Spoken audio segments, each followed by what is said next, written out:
A father in tears tonight as dozens of family members and friends came together to remember a young man who was killed while walking home from work.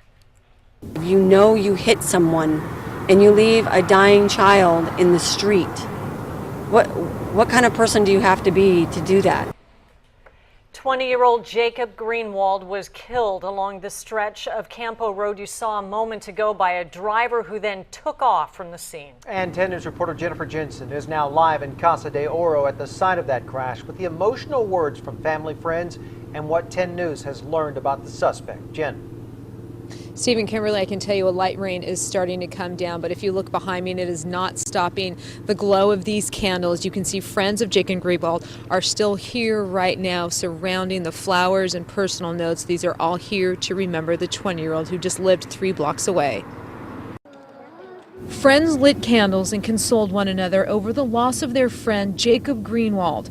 The Casa de Oro man was killed while walking home, just 3 blocks away from the home the 20-year-old shared with his father. It was like a light followed him around and he was just full of energy. Dozens of people came to give strength to Jacob's father as he heard stories about his son from friends. Others wrote personal notes or sat quietly with their grief before letting these balloons go with messages for Jacob.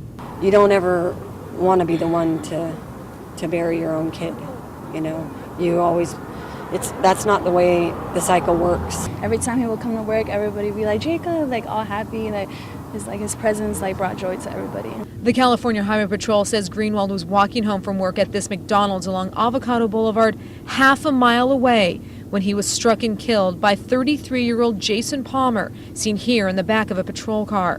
One family friend shared her anger at that man and says he needs to spend the rest of his life behind bars. You know you hit someone and you leave a dying child in the street. What kind of person do you have to be to do that? 10 News uncovered these court documents which show Palmer has a criminal record with multiple felonies. He was arrested when he returned to the site where he ditched the SUV that investigators say he drove during the crash. The keys to the SUV were in his pocket, leaving this family and Greenwald's friends heartbroken.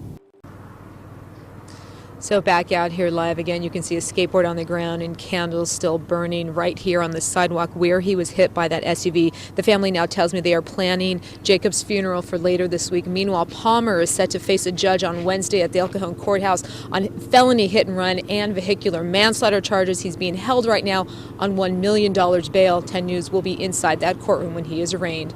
We're live here in Casa de Oro. Jennifer Jensen, 10 News.